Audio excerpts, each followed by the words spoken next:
Good morning to all of you. Today we are going to discuss about cost classification. Cost classification is the process of grouping the items of cost under different categories based on common characteristics. Under cost classification, cost items are divided into different groups with each group containing similar items.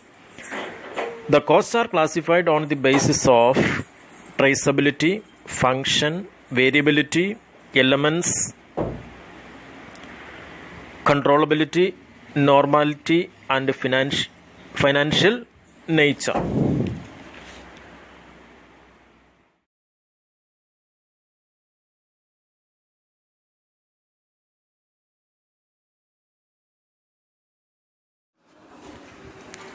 First one, classification according to traceability of cost. Here the costs are classified on the basis of traceability or identifiability of cost to cost centers, cost unit, jobs, process, etc.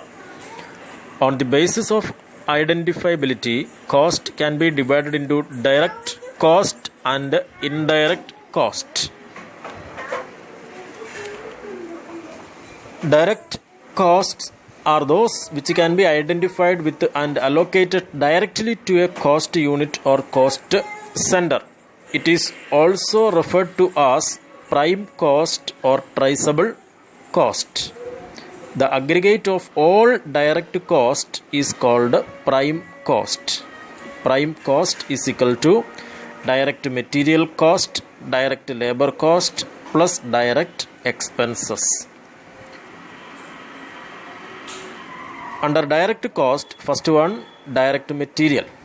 Direct materials are those materials which can be identified or readily traced with the cost objective, which may be a product, a group of products, or a project. Example, cloth in garments, leather in shoes, etc.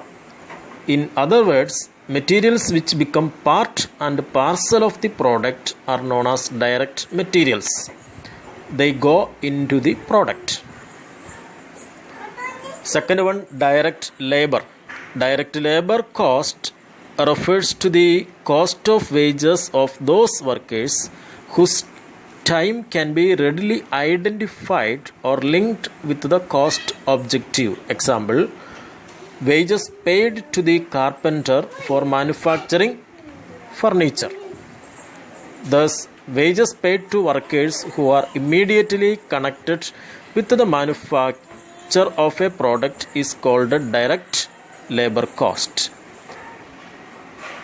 The next one, direct expenses. Direct expenses are expenses other than direct material and direct labor which can obviously be identified or linked with the cost objective.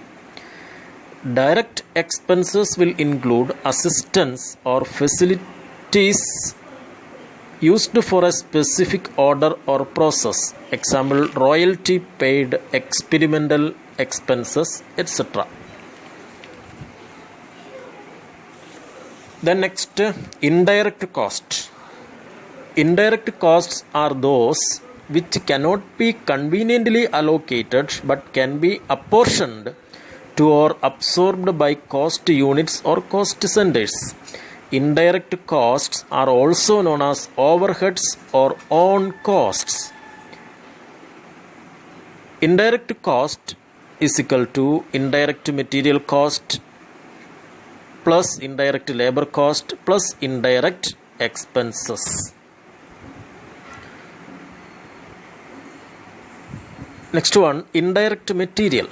Indirect material are not directly traceable to finished product. Similarly, materials of small value are termed as indirect materials. Example, oil, grease, cost of thread in garments, etc. Indirect labor, the cost of labor which cannot be identified with the unit of output is called indirect labor. This is the cost of labor which cannot be directly charged to a product or service. Example, wages of supervisors, cleaners, etc. And the next one, Indirect expenses. Indirect expenses are those expenses which cannot be identified or linked with the unit of output, and these expenses do not fall in the category of indirect material and indirect labor. Example, rent, insurance, canteen expenses, repairs, etc. Next one, classification according to function. The main functions of an organization are production, administration, and sales. Based on these functions, costs can be classified as production cost, administration cost, selling and distribution cost, and research and development costs. First one, production cost. Production cost refers to the cost concerned with the manufacturing activity, which starts with the supply of raw materials and ends with the primary packing of the product. It is also called as the aggregate of prime cost and factory overhead. Second one, administration cost. It is the cost of formulating policy, directing, organizing, and controlling the operations of an undertaking. It includes indirect expenses such as staff salaries, postage, printing, etc. Next, selling and distribution cost. Selling cost refers to the cost of selling function, and distribution cost refers to the cost of distribution function, which starts when the packed product is available for dispatch and ends when goods are made available to customers. Example, salary of salesman, advertisement cost, etc. Fourth one, research and development cost. The research cost is the cost of searching for new products, new manufacturing process, improvement of existing products, process or equipment, and the development cost is the cost of applying the result of research on commercial basis.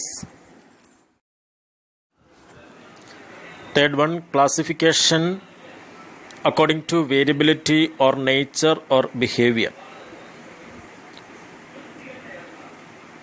First one, fixed cost.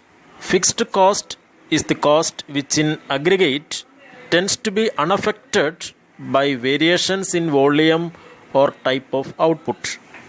The amount of fixed cost tends to remain constant for all volumes of production within the installed capacity of the plant. Within a given period, this cost is assumed to remain fixed. For this reason, fixed cost is also known as period cost. Example, rent, salary, insurance, etc. Next one, variable cost. This is a cost which in aggregate tends to vary directly with the variations in volume of output. Such cost increases as the production goes up. It correspondingly decreases when production falls.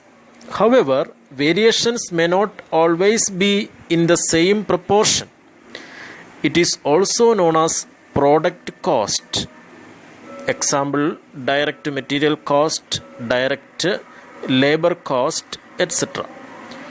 Next one, semi-variable cost. A cost which is partly fixed and partly variable is called semi-variable cost. Thus, semi-variable costs are partly fixed and partly variable. In other words, both fixed and variable elements are present in this cost. It is also known as semi-fixed cost or step cost. Example, telephone charge, depreciation on machinery, etc.